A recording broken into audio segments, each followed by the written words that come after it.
I need you to trust me. One last time. The plane stunt is going to go down as one of the greatest ever captured on film. Well, I mean, the way that it was shot and where it was shot meant, obviously, it's not like we could stand like spectators like we did when he jumped off the cliff in Norway. Both of the biggest set pieces in this movie were, you know, in places nobody could go other than Tom. One was deep underwater, the other was in the sky. So we knew it was going on, but we had the luxury this time of not having to watch him do it, because watching him do these stunts is always nail-biting. So we didn't know too much about it because McHugh wanted to be a surprise. We knew that it had something to do with planes and some action and stuff, so we didn't see it. And also, it's not like his other stunts where you can, like, you know, the ramp jump. We were there on the ramp with him when he did the jump. This one, he's flying away, so you're just sitting there waiting to see, like, okay, will this be the moment, or will he make it back to base camp? Yeah, I mean, I would have loved to watch, but, you know, it was not really possible for that specific stunt. Yeah. They didn't do that anywhere near where I was, so I couldn't, like, pop over. But I knew about it, and I thought it was insane, and I, like you, would just wait to see it.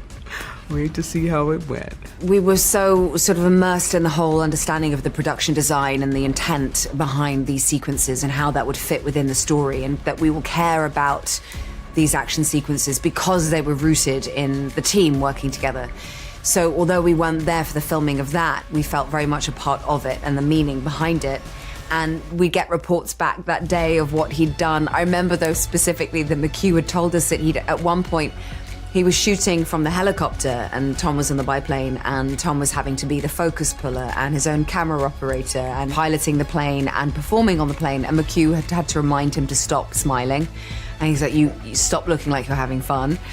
And I think that sort of so brilliantly sums up that Tom's ability to make everything feel like such high stakes for his character, and yet actually he's having the best time. This is kind of what he was built to do. I just used to, you know, stay at home and pray that I didn't get a text from McHugh saying, don't come into work tomorrow. Must have been a false alarm. Is there a piece of trivia that you can add to the IMDb page for Final Reckoning? I could probably admit now, so it's been long enough, that I've stolen quite a few things from the film because I took my role as Grace the Thief probably a little bit too literally. So I have stolen salt and pepper shaker from the train, an ashtray, a watch, a necklace, some fossils, some random documentation I found in a drawer. I have a poison pill, I have a key, and last night over dinner I stole a bottle of Tom's hot sauce. So they'd made this concoction that sort of blew his head off, which was delicious, in a beautiful bottle with a pipette. And so I was like, I just pocketed that at the end of the meal. I was like, I kind of have taken it a little bit too literally. We had to stop filming 3 times in Svalbard to allow polar bears to walk through our set. They are very dangerous. They own the place. We have no business being there. And it is only right that we afford them every liberty in their own environment. So we had a team surrounding the entire film crew at all times, watching out for polar bears.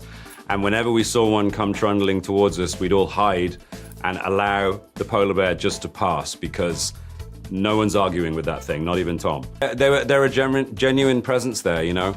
In Longyearbyen, the town we stayed in before we went up to the ice cap, everyone leaves their car doors open in case a polar bear walks into town, so you can just jump into the nearest car to hide. Had a great moment celebrating Tom during his birthday, during the filming of The Final Reckoning.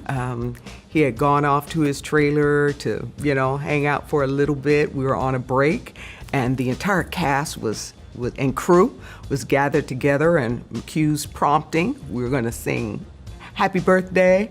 And as he was coming in the door, walking the expanse of those maps on all those tables, so it was a very big set piece, I grabbed the mic, started singing Happy Birthday, started a little dance, and as he approached, he joined in. So had a great little dance off with Tom on his birthday. So I'll always remember that.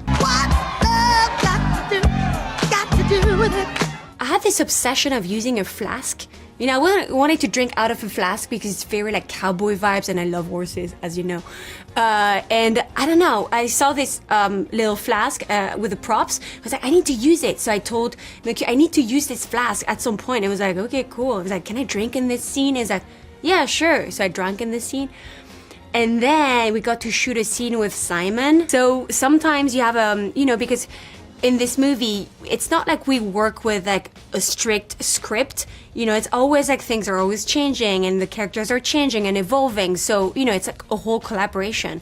So this specific time, it's funny that I had this like weird idea and actually we used it in a different scene and it all made sense and it helped the scene as well, you know? Easter egg there planted because of COVID, and I wasn't able to, you know, come back and reprise at that moment. But I remember speaking with McHugh, and he was like, "No, you'll be back." I was like, "Oh my gosh!" I was thrilled at that. He said, "I think I got a good plan for how we're gonna do it." I think just incredible resolve and grace under tremendous pressure, and I think we definitely get that.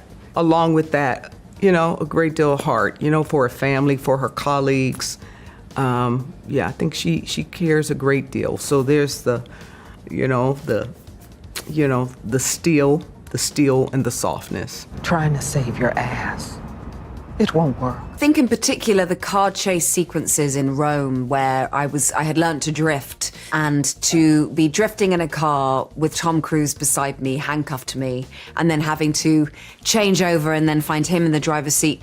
What I think the challenge of that, which audiences they won't know from watching it, is so much of that coverage was in a two-shot between us. So rather than cutting between my close-up and Tom's close-up, it was very much a two-shot, which mean that for the whole time that we were working together, we had to be very much in sync and attentive to each other in performance.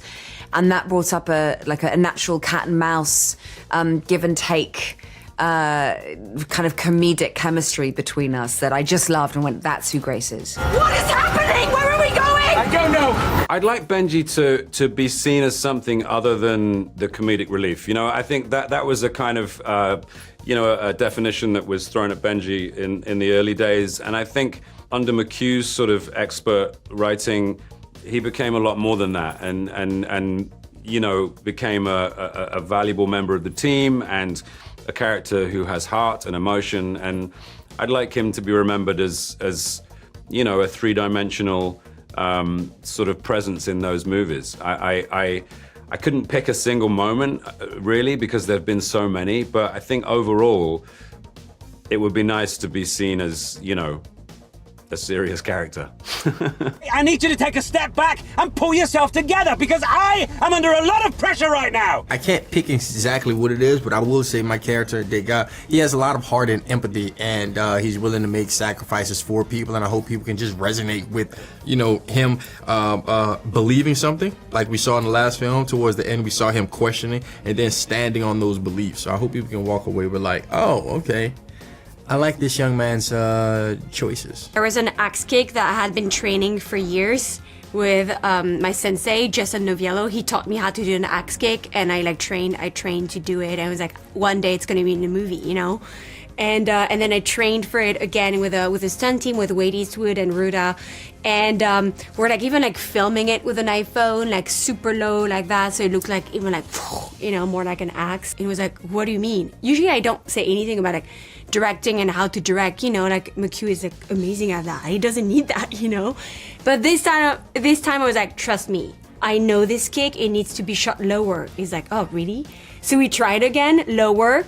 And then he looked at it, he was like, you're right. I was like, I know. But usually McHugh is always right with the framing. But this time I was like, I've been training for this kick for years. It's a collaborative process with Tom and McHugh anyway.